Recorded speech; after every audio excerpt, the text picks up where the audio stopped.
अस्सलाम वालेकुम दोस्तों, बारबाडोस में अभी हमें 2-4 दिन और लगेंगे मगर आज जब तूफ़ान का खतरा टल गया, बिजली बहाल हुई, नेट वगैरह चला, तो मैंने सोचा पाकिस्तान की ज़रा खबर लेते हैं। आप यकीन मानें लगभग मैं वैसे तो 3-4 बरस हो गए मैं टीवी चैनल्स को छोड़ चुका हूँ, तो न्यूज़ के ऊपर ज़्यादा ध्यान देता नहीं हूँ। मगर आज मैंने काफ़ी अरसे के बाद न्यूज़ चैनल को खबरें सुनी।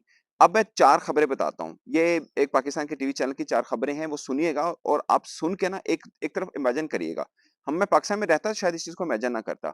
बट आप एक बार सुनिए, खबरें सुनिए उसके बाद मैं इसके ऊपर आता हूँ। पहली खबर सुनिए जी, बाप ने बेटे के खिलाफ थाने में एप्लीकेशन दी है कि छोटे बेटे ने बाप को मारा है।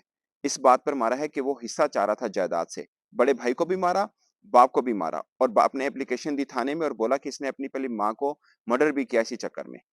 कि मुझे जायदाद से हिस्सा चाहिए और वो नशा भी करता है।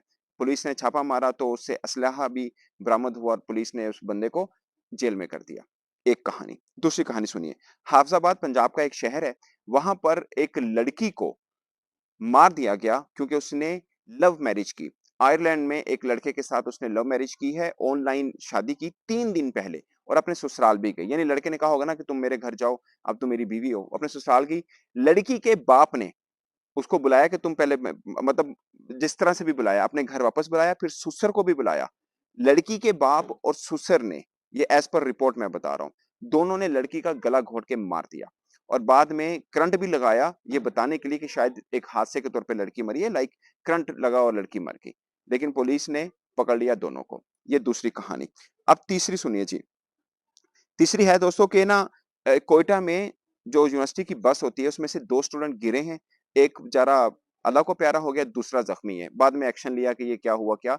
ये तीसरी खबर है। अब चौथी खबर सुने, सिंध का इलाका कंदकोट है, वहाँ पर प्रोटेस्ट किया गया कि हिंदू ताजिरों को अगवा किया गया है, उनकी बाज़याबी के लिए। यानी अगवा हो गए हैं वो और उनकी बाज़याबी के लिए यानी उनको रिकवर कराने के लिए प्रोटेस्ट हो रहा है और पुलिस कहती है जी हम कोई एक्शन लेंगे। ये 4 कहानियाँ हैं। एक एक दिन में पाकिस्तान के एक दिन में 4 कहानियाँ और आप कहेंगे यार ये तो हमारे यहाँ रूटीन में होता है। आप यकीन मानिए ये रूटीन में अगर होता है ना, तो हम कहाँ रह रहे हैं? अगर ये रूटीन में होता है मतलब मैं भी समझता हूँ कि हमारे न्यूज़ चैनल्स में इस तरह की खबरें चलती हैं। बट आप सोचिए ये मैं आपको चारों सूबों की कहानी बता रहा हूँ। इसमें सिंध भी आ गया, इसमें पंजाब भी आ गया, इसमें बलूचिस्तान भी आ गया। ये मतलब पूरे पाकिस्तान के मुख्तलिफ हिस्सों से ये खबरें आई हैं और कई चीज़ें ऐसी हैं जिसका पता भी नहीं होगा। ये हमारे मुल्क का हाल है और ये मुझे क्यों फ़ील हुआ? क्योंकि मैं यहाँ पर समुद्री तूफ़ान आया, अब यकीन मानिए ये चोट आप पाकिस्तान के लोगों को समझाने के लिए बता रहा हूँ कि ये जो बारबाडोस एक आइलैंड है ना, ये गुजराँवाला से भी छोटा है। ये मैक्सिमम गुजराँवाला जितना होगा, 30 किलोमीटर का शहर है टोटल का टोटल, 30 किलोमीटर और सारी इतराफ से ना समंदर से ढका हुआ है। अब देखिए मैप के ऊपर तो ज़ूम करके छोटा-सा शहर देखना पड़ेगा। लेकिन मैं लोगों को रवैया आपको बता रहा हूँ, हम एक तरह से यहाँ पे परदेसी हैं, एक तरह से क्या हम टूरिस्ट हैं यहाँ पर। तो आप यकीन माने मैं जो इमेज यहाँ पे लेके आया था ना, उससे टोटल यू टर्न में डिफरेंट इमेज लेके यहाँ से जा रहा हूँ। हमें मतलब यहाँ पे एक इंडियन दोस्त था, मैंने पहले भी बताया, वो हमें खाना देके गया। हमने बोला नहीं हमने बाय कर लिया, उन्होंने बोला नहीं हो सकता है यहाँ पे 4-5 दिन लग जाए, आप अंदर ही रहें। वो हमें स्टेडियम में मिला था तो वैसे वहाँ से कॉन्टैक्ट हुआ। हमें खाना यहाँ पे देके गया 2-3 दिन का कि नहीं भई आप खाते रहना यहाँ पे। हमने बताया कि हमने बाय किया है, उसने कहा नहीं यार आप आए हो आप परेशान ना होना। घर का पका हुआ 3-4 डिशेज़ हमें दे गया, रोटियाँ वगैरह दे गया और समोसे बना के दे गया कि आप पका के खुद मतलब बना के दे गया कि आप ऑयल में पका के खुद खा लिएगा और भी बहुत सी चीज़ें थी। और जहाँ जिनके पास हम रह रहे हैं, वो सिर्फ़ एक एक मोहतरमा है, एक लड़की है, एक खातून कह लीजिए आप। वो बार-बार हमारा पूछती रही है और बोलती रही, "आप टेंशन मत लीजिएगा, आप सेफ़ हैं," ये वो। हम थोड़ा-सा जब तूफ़ान नहीं होता था, बाहर जाते थे, हम देखते जो मतलब किसी को भी हमें कुछ कोई चीज़ चाहिए या कोई गुज़र रहा हो तो पूछ लेता था, कोई चीज़ चाहिए। आप यकीन मानिए मतलब जिसे कहते हैं ना इंसानियत, जो हमने पढ़ लिखी है या जिसका हम प्रचार करते हैं कि हमसे अच्छा इंसान कोई नहीं है, वो मैंने यहाँ प्रैक्टिकली देखा है। यकीन मानिए मैंने कुछ वीडियो बनाई है, मैंने ज़ाहिर है अब बीइंग जर्नलिस्ट आपको किसी भी सिचुएशन के अंदर काम तो करना ही है। वो वीडियो मैंने भेजनी थी, मैं कैसे भेजूँ नेट वगैरह सब बंद था। तो मैं फिर थोड़ा-सा जब माहौल थोड़ा सेट हुआ, मैं गया हूँ तो 1-2 गलियाँ क्रॉस करके देखी हैं। तो उसमें कोई एक जनरेटर चल रहा था, उसको मैंने रिक्वेस्ट की, उसने कहा हाँ, बिज़ी होके काम कीजिए, खाना-पीना तो मैं ला के दूँगा। मैंने कहा नहीं, नहीं। फिर थोड़ा-सा और आगे गया हूँ तो मतलब था कि एक लगा हुआ है तकरीबन 1 किलोमीटर दूर लगा हुआ था हमारा जो टेलीफ़ोन का जो होता है कॉलम सा क्या बोलते हैं उसको, कि वहाँ पे शायद सिग्नल आ जाए, वहाँ पे ट्राई की है। बट उस दौरान बीच में कहीं पे मैं गुज़र रहा हूँ, लोग घर के बाहर बैठे हैं या खड़े हैं, वो पूछ रहे थे कि कुछ हेल्प चाहिए, कोई मसला-मसाइल ऐसे सब चीज़ें। आप यकीन मानिए बारबाडोस का है जहाँ के ना ज़ुबान वो हमें समझते हैं, ना उनके साथ कोई उनस है, ना कोई लेना-देना। मैं हमेशा एक बात करता हूँ, अक्सर अब जो मेरे दोस्त हैं वो जानते हैं इस बात को। मैं कहता हूँ पाकिस्तान में कभी भी फाइनेंशियल इश्यूज़ नहीं है, पाकिस्तान में मोरल वैल्यूज़ का इश्यू है, हम लोगों के अंदर। और आप कितने सैड हैं कि यार इंडिया वर्ल्ड चैंपियन बन गया, हम कहीं पे नहीं खड़े हैं।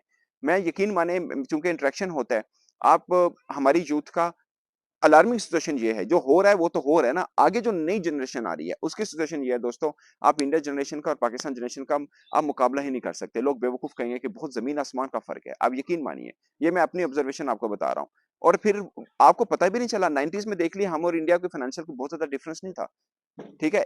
ज़रदारी साहब ने स्पीच के अंदर बोला कि $1 अरब रह गया था इंडिया के पास भी। आज कितना आप अंदाज़ा कर लीजिए। $1 अरब रह गया था 90s में कुछ ईयर में उन्होंने बताया था कि इंडिया के पास भी $1 रह गया था। तो उन्होंने वहाँ से उठ के कैसे आए हैं? वहाँ से निकले और आज वो दुनिया की एक चौथी, 5वीं बड़ी इकोनॉमी या जितनी भी बड़ी एक एक मजबूत मुल्क बन चुका हुआ है।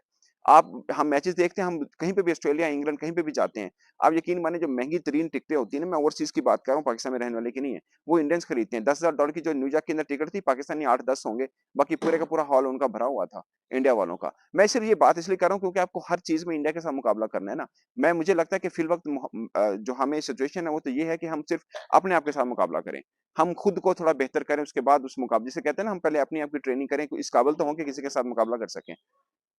इस काबिल भी नहीं। मैं लाहौर में मतलब अब वापस आ रहा घर ही जाते हैं हम लोग। लाहौर में जाता हूँ मैं, मेरा ऑफ़िस और मेरे घर के बीच में 4-5 किलोमीटर का फ़ासला है। आप यकीन मानिए इस 4-5 किलोमीटर के अंदर भी कुछ 10 दफ़ा दिमाग ख़राब होता है। मतलब आप हो सकता है मैं गलत ड्राइव कर रहा हूँ या दूसरा गलत ड्राइव कर रहा है। वो ऐसे आँखें मतलब हम एक-दूसरे को दिखाते हैं, छोटे-से मामले के ऊपर भी। यानी वो ख़त्म ही हो गया ना कल्चर वो वाला कि थोड़ा-सा रख-रखाव ऐसा वो है ही नहीं है, वो ख़त्म हो गया है। शायद गाँव में थोड़ा बहुत बचा हो, आई डोंट थिंक सो कि वो भी बचा हो। बट शहर के अंदर जो लोग मेरे सुन रहे हैं वो समझ सकते हैं इस बात को अंदर। बर्दाश्त टाइप का सीन नहीं है। छोटे-छोटे मामलों के ऊपर हम लोग झगड़े वगैरह कर रहे होते हैं और हमें वैसे मुकाबला जब मौका आ जाएगा मुकाबला करना है हमने इंडिया के साथ। अब दुनिया हँसती है हम पे कि हम मतलब मैं जो बाहिर होता हूँ या जो जितने भी लोग हैं जो प्रैक्टिकली कर रहे हैं, जो चीज़ों को ऑब्ज़र्व करते हैं, दोनों तरफ की चीज़ों को देख रहे हैं, उनको पता है यार ये मज़ाक है। ये दीवाने का ख्वाब है जो हम समझते हैं कि हमें उनके साथ मुकाबला करना है। ये बात मैं सिर्फ़ इसलिए कह रहा हूँ, बहुत से इंडियन लोग लिख देते हैं नीचे कि हम तो आपको समझते नहीं है। वो सही कह रहे हैं। हमें वो मुकाबले में समझते नहीं और हम हैं भी नहीं उनके मुकाबले में। हम हैं भी नहीं, सिर्फ़ एक क्रिकेट को लेके हम मुकाबलेबाज़ी में रहते हैं जिसका वो मुकाबला भी खत्म हो गया। अदरवाइज़ आप मोरल वैल्यूज़ देख लीजिए, आप फाइनेंशियल देख लीजिए, एजुकेशन देख लीजिए, हर तरह से देख लीजिए, हम बहुत मतलब पीछे रह गए हैं। उसकी वजह आपको अब प्रॉब्लम क्या है? मैं कोई बात कर दूँगा, गवर्नमेंट के ऊपर कोई बात करूँगा, तो हमारे यहाँ प्रॉब्लम न्यू जनरेशन का जो मुझे लगता है कि थोड़ा-सा प्रॉब्लम मज़ीद और बिगड़ेगी मामलात। वो क्यों है? आप कोई बात कर लें, इमरान खान और नवाज़ शरीफ के मामले के ऊपर आके बात खत्म होती है, मुल्क के ऊपर तो बात ही नहीं होती है। या हम इमरान खान के फॉलोवर हैं, या हम नवाज़ शरीफ के हैं, या ज़रदारी के हैं। पाकिस्तान के तो हम हैं ही नहीं हैं। कोई बात कर लें, सेम हालाँकि हुकूमतें सबकी आ चुकी हैं, बारियाँ सबकी लग चुकी हैं, माज़रत के साथ, ये बात मेरे कई दोस्तों को बुरी लग रही होगी। सबने बारियाँ ली हैं। अब हर पार्टी के अंदर आप देख लें किस-किस तरह के लोगों को वज़ीर बनाया, किस-किस तरह के लोगों के सामने आए।